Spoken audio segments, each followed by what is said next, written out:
ሰላም ሰላም ውድ ቤተሰቦች እንዴት ቆያችሁልን? በርካታ ክለቦችን ይመለከቱ አሁን አዳዲስ መረጃ የያዝንበትን ዛሬ መረጃ ሰዓታችን ላይ እንገኛለን። ውድ ቤተሰቦች እንደተለመደው ለቻናሉ አዲስ ከሆናችሁ በቅድሚያ ቻናሉን ሰብስክራይብ በማድረግ ቤተሰብ ሁኑን። አሁን ለቱ መረጃዎች አለፍን። አብራችሁን ቆዩ። ሊቨርፑል ሃርቬ ኤሊዮትን ወደ ክሪስታል ፓላስ በመላክ በምላሹ አማካዩን አዳም ዋርተንን ለማግኘት የሚያስችል ስምምነት እየተመለከቱ ይገኛል ሲል ዳኒ ካራጋር ዘግቦታል። ማንቸስተር ለሪያል ማድሪድ አማካይ ኦሬንጅ ቹዋሜኒ ጥያቄ ለማቅረብ ዝግጁ ነው ተባለ። ነገር ግን ማድሪድ የኤሊዮት አንደርሰን እና የሳንድሮ ቶናሊ ሽያጭ እንደማጣቀሽ የተመለከተ ሆኖም ከ114 ሚሊዮን ዩሮ በላይ ከተጫዋቹ ዝውውር ሊፈልግ ይችላል ሲል የስፔን ከተማው ጋዜጣ አዘግቦታል። የኤሲ ሚላኑ ተጫዋች ራፋኤል ሊያው ቶተንሃም ሆትስፐርን የመቀላቀል ፍላጎት እንዳለ ያሳወቀ ሲሆን ቶተንሃም አሁን ላይ ሊደረግ የሚችለውን ዝውውር እየተመለከተ ይገኛል ሲል ቲም ቶልክ ዘግቦታል። ኒውካስል ዩናይትድ ከአርሰናል የቀረበለትን ጥያቄ ተከትሎ ለአማካዩ ብሩኖ ጉማሬሽ አዲስ ኮንትራት ለመስጠት ውይይት ለማድረግ ዝግጁ ነው ሲል ፉትቦል ኢንሳይደር ዘግቦታል። ቶናሊ ከለቀቀ በኋላ እሱ መተካት የሚፈልገው ኒውካስትል አሁን ላይ ስቱትጋርቱን አንጄሎ ስቴለርን እየተመለከተ ይገኛል ሲል ኪከር ዘግቦታል። አርሰናል የቤን ዋይት ወደፊት ቆይታ ላይ ጥያቄዎች እየተነሱ ባሉበት በዚህ ወቅት ሉዊስ ዩናይትድ የቀይ መስመር ተከላካይ አርዋን ቢሳካ ጥያቄ ለማቅረብ ዝግጁ ነው ሲል ቲም ቶልክ ዘግቦታል። ቼልሲ የክንፍ ተጫዋቹ አሌሃንድሮ ጋርናቾ የሚቀርቡ ቋሚ ዝውውር ጥያቄዎችን ለማዳመጥ ዝግጁ ቢሆንም የውሰት ጥያቄዎችን ግን ለመቀበል ፍቃደኛ አይደለም ሲል ፉትቦል ኢንሳይደር ዘግቦታል። የጋርናቾ ወደፊት ቆይታ አጠራጣሪ በሆነበት በዚህ ወቅት ቼልሲ በዌስትሃም የክንፍ ተጫዋች ክሬንሲዮ ሰመርቪል ላይ ፍላጎት እያሳየም ነው ተብሏል። ሊቨርፑል ሰመርቪል ለማስፈረም ከባድ እርምጃ ወስዷል ሲል ከአውት ኦፍ ሳይድ ዘግቦታል። ይህ በእንዲህ እንዳለ ቼልሲ ከባየር ሙኒክና ከጁቬንቱስ የቀረቡ ጥያቄዎችን ተከትሎ ለታዳጊ የክንፍ ተጫዋች ጄሲ ዴሪ አዲስ ኮንትራት ለመስጠት እያቀደ ነው ሲል ፔቲ ኦሮርኪ ዘግቦታል። ማንቸስተር ሲቲ ከቼልሲ፣ ባርሴሎና፣ ሪያል ማድሪድ ለመሃል ተከላካይ ሩበን ዲያስ የቀረቡለትን ጥያቄዎች ውድቅ ያደረገ ሲሆን ተጫዋቹ ለዝውውር እንደማይቀርብ አጥብቆ ገልጿል ሲል ቲም ቶልክ ዘግቦታል። አስቶን ቪላና ኖቲንግሃም ፎረስት ሁለቱም በቶተንሃም ደስተኛ ያልሆኑ አማካይ ሉካስ በርግቫልን ለማስፈረም በቀዳሚት እየመሩ ነው ሲል ፉትቦል ኢንሳይደር ዘግቦታል።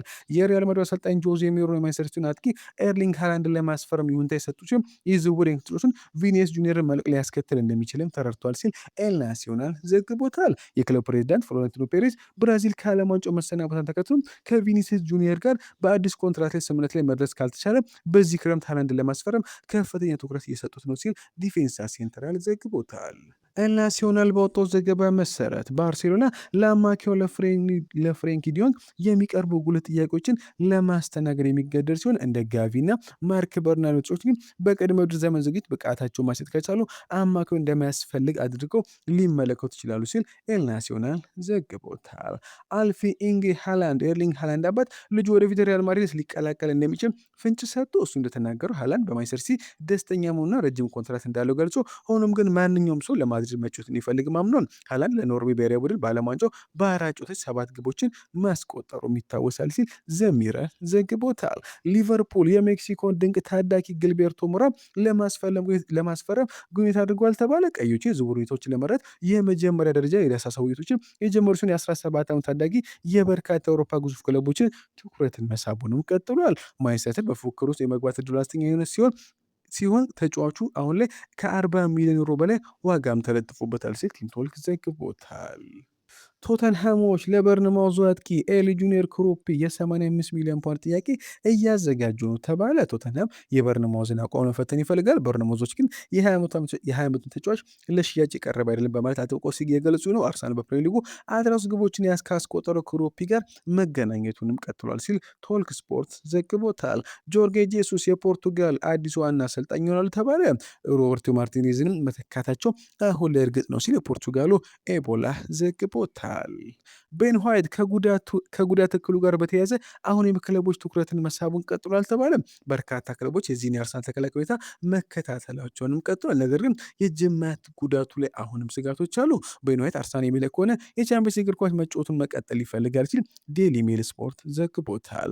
ናሁል ሞሊና ከአትሌቲኮ ማድሪድ ሊያደርግ የሚችለውን ዝውውር አስመልክቶ ለናፖሊ ቀርቧል ተባለ።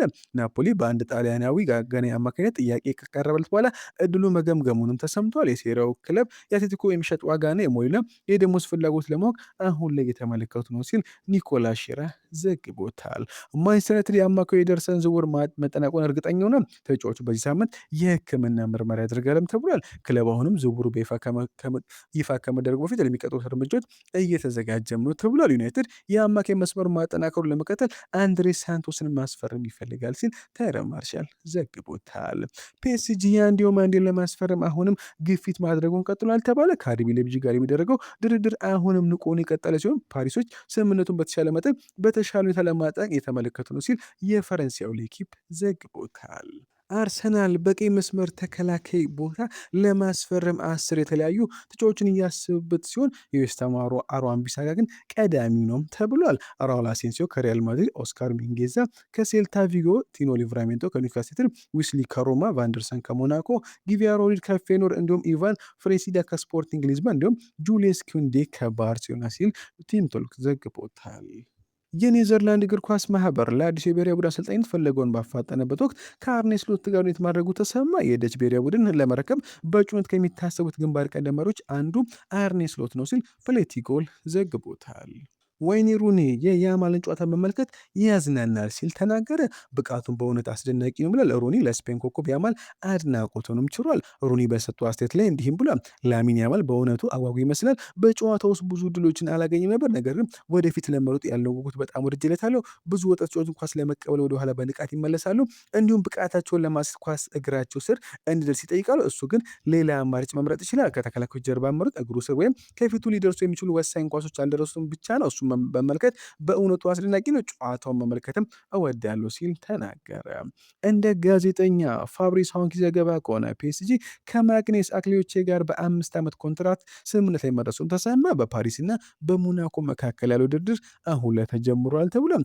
አርሚሲ ስፖርት እንደዘገበው ከሆነ ፒኤስጂ ከማግኔስ አክሊዮቼ ጋር በ5 ዓመት ኮንትራት ላይ ስምምነት ላይ ደርሷል ተብሏል። የፈረንሳይ ኢንተርናሽናል ለረጅም ጊዜ ሉዊስ ኤንሪኬና ሉዊስ ካምፖስን የሚያደንቅ ሲሆን ፒኤስጂንም እንደ መጀመሪያ ምርጫ ይመለከተዋልም ተብሏል። አሁን ላይ ፒኤስጂ እና ሞናኮ በዝውውር ዋጋ ላይ ድርድር የጀመሩ ሲሆን ውይይቱም እንደቀጠለ ይገኛል። ይሄ በእንዲህ እንዳለ ፒኤስጂ ለዮሮን ዲማንዴ ዝውውር ከአርቢ ሌይፕዚግ ጋር የሚያደርገውን ድርድር ቀጥሏልም ተብሏል።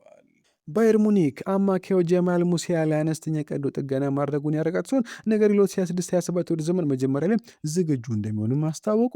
የሙሲያላ አነስተኛ መደበኛ ቀዶ ጥገና ባለፈው ክረምት በክለቦች ዓለም ዋንጫ ላይ ካጋጠመው ከባድ ጉዳት የሹል አጥንት ስብራትና የቁርጭምጭሚት መፈናቀል በኋላ አያስቀድሞ የታቀደም ነበር ተብሏል። የ23 ዓመት በ2026 የወደ ዘመን በሁሉም ለባየር ሙኒክ 24 ጊዜ የተጫወተ ሲሆን ቡድኑም ቡንደስሊጋውና የዲኤፍቢ ፖካል የጀርመን ዋንጫ ሲያሸንፍ 5 ጎሎችን አስቆጥሮ 6 አሲስት ማድረጉም ይታወሳል። በተጨማሪም በዘንድሮው ዓለም ዋንጫ ለጀርመን 4 ጨዋታ ያደረገ ሲሆን ጀርመን በፓራጓይ በፔናልቲ ተሸንፋ ከውድድሩ ስትሰናበት ጀማል ሙሲያላ የቡድኑ አባል ነበር። ባየርን ሰኞ ዕለት ባወጣው መግለጫ ላይ የሚከተሉም ብሏል። ጀማል ሙሲያላ ከዓለም ዋንጫው ከተመለሰ በኋላ አነስተኛና መደበኛ ቀዶ ጥገና አድርጓል። ይህ ሂደት ባለፈው ክረምት ከደረሰበት ከባድ ጉዳት በኋላ የደረጃውን የጠበቀ የሕክምና ፕሮቶኮል አካል ሲሆን በሰሜን አሜሪካ ከነበረው ውድድር በኋላ ላለው ጊዜ ረጅም ጊዜ ቀጠሮ ተይዞለት የነበረ ነው። በሂደቱ ምክንያት አጥቂው አስቀድሞ በተቀረጸ ግልጽ ዕቅድ መሰረት የቅድመ ወደ ዝግጅቱን ማጠናቀቅ የሚችል ሲሆን ይህም ለባየር የመጀመሪያ ይፋ ውድድር ጨዋታ በጊዜ መድረሱንም ያረጋግጣል ተብለዋል።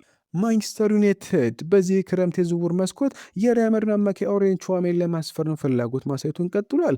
የ26 ዓመት ለክለቡ ሆነ ለሀገሩ ድንቅ ብቃት እያሳየ የሚገኝ ሲሆን ዩናይትድም እሱን እንደ ዋነኛ ኢላሙ አድርጎ መመልከቱንም ቀጥሏል ተብሏል። አስ የተባለው የስፔን ጋዜጣ በስፖርት ዊትነስ በኩል ጠቅሶ ያወጣው ዘገባ እንደሚያመለክተው ከሆነ ይህንን ፈረንሳይ ኢንተርናሽናል ለማስፈረም ከፍተኛ መጠን ያለው ገንዘብ በጠረጴዛ ላይ ለማቅረብ ዝግጁም ናቸው ተብሏል። ሪያል ማድሪድ ለተከላካይ አማካዩ ከ100 ሚሊዮን ዩሮ በላይ የጠየቀ ሲሆን ዩናይትድ ስምምነቱን ማጠቅ ይችል እንደሆነ ወደፊት የሚታይ ይሆናልም ተብሏል። ካዜሚሮ ከለቀ በኋላ ጥራት ያለው የተከላካይ አማካይ ለማስፈረም ዩናይትዶች አሁንም ገቢያውን እየተመለከቱ ነው። ፈረንሳይ ተረሽት ተስማሚ ፈራሚ ሊሆን ይችላል። ኳስን መልሶ በማሸነፍና የተቃራኒ ቡድን የማጥቃት እንቅስቃሴዎችን በማቋረጥ ነገር እጅግ የተዋጣለትም ነው። በተጨማሪም ኳስ ፓስ በማድረግ ላይ ጨዋታን መቆጣጠር ይችላል ተብሏል። በእንግሊዝ እግር ኳስ ስኬታማ ለመሆን የሚያስችል የአካል ብቃት ያለው ሲሆን ለዩናይትድ ፍጹም ተስማሚ ፈራሚ ሊሆን ይችላልም ተብሏል። የሚጠይቀው ዋጋ በጣም ከፍተኛ ቢሆንም ስምምነቱን ለማጠናቀቅ የሚያስችል አቅም አላቸውም ተብሏል። በሚቀጥሉት ሳምንታት ይፋ ጥያቄ ይዘው ይመጡ እንደሆነ ግን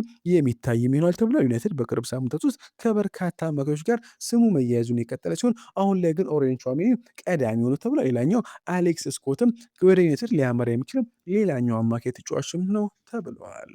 አትሌቲኮ ማድሪድ ለአንቷን ግሪዝማን ለሚኖረው ተተኪ ቦታ እቅድ እያወጣ ነው ተባለ።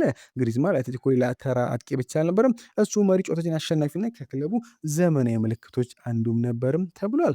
አሁን ላይ ሳላ የግሪዝማን ምትክ ተደርጎ ኢላማ ተደርጓልም ተብሏል። የግሪዝማን ወደ ኤምኤልኤስ ክለብ ኦርላንዶ ሲቲ መዘዋወርን ተከትሎ ፈረንሳዩ በማድሪድ የነበረውን ስሜት ሁለተኛ ቆይታ ካጠናቀቀ በኋላ በይፋ አትሌቲኮንም ለቋል። የአመልቃ አትሌቲኮ የማጥቃት እቅድ ይለውጣል። ሴሜኒዮ በፊተኛው መስመር ላይ ግቦችን ልምድና ስብና ማምጣት የሚችል ተጫዋች ያስፈልገዋልም ተብሏል። ሳላ በእርግጠኝ ሶስቱን የሚያቀርበው በ33 ዓመቱ አሁንም ከፍተኛ እንቅስቃሴ ብቃት ስለታማ የግብ አጨራረስና አትሌቲኮ አብዛኛውን ጊዜ ከፍ አድርጎ የመለከቱን አይነት የአሸናፊነት ስነ ልቦናም አለው። ሳላ ከግብጽ ጋር ታሪካዊ በሆነ የዓለም ዋንጫ ላይም እየተጓዘ ይገኛል። የግብፁ አጥቂ ለአትሌቲኮ ማድሪድም አስደሳች ፈራሚ ይሆናልም ተብሏል።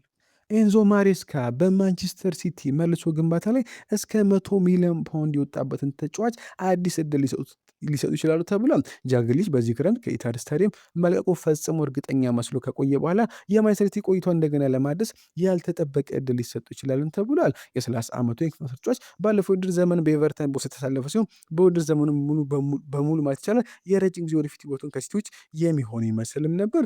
ጉዳቶች ፍጥነቱን ያደናቀፉበት ሲሆን የክለቡን የማጥቃት አማሮች ደግሞ ክለቡን በቋሚነት መልቀቅ ዋነኛ ውጤት እንዲሆን አድርጎትም ነበር ተብሏል። ያ ሁኔታውን ተቀይሯል። የቲም ቶክ ዘገባ እንደሚያመለክተው ከሆነ አዲሱ የሲቲ አለቃ ኤንዞ ማሬስካ የመጨረሻ ውሳኔ ከመስጠታቸው በፊት በቅድመ ወደ ዝግጅት ወሳኝ ወቅት ግሪሊሽን በግል መገምገም ይፈልጋሉ ተብሏል። ማሬስካ ተጫዋቹ በዝቅተኛ ዋጋ እንዲሸጥ ከመፍቀር ይልቅ ለቦታው እንዲታገል እውነተኛ ድል ለመስጠት ተዘጋጅቷልም ተብሏል። ግሪሊሽ በኤቨርተን የነበረው የውሰት ቆይታ ቀድሞ እንዲያጠናቅ ያደረገውን የእግር ጉዳት ካገገመ በኋላ ወደ ሲቲ ይመለሳልም ተብሎ ይጠበቃል። የግሪሊሽ ሁኔታ አስገራሚ ነው። ምክንያቱም ማሬስካ ከዚህ ቀደም በፔፕ ጋርዲዮላ የአሰልጣኝ ስታፍ ውስጥ በነበሩበት ጊዜ በደንብ ያውቁታል። የትልቅ ትርጉም አለውም ተብሏል። የግሪሊሽ በሲቲ የነበረው ምርጥ ጊዜ የመጣው በተዋቀረ ስርዓቱ እምነት የተጣለበት ወቅት ሲሆን በተለይም ክለቡ 2022/23 የሶስትዮሽ ዋንጫ ባሸነፈበትም ዘመንም ነው ተብሏል። ማሬስካ ግሪሊሽን ከመሻቱ በፊት አሁንም ቆም ብለው ማሰባቸው ትክክል ነውም ተብሏል። ውድ ቤተሰቦች ለዛሬ በረ ቆይታ በዚያ በቃ። መልካም ቀን። ቻናሉን ሰብስክራይብ ማድረግ አይረሳ። እንወዳችኋለን።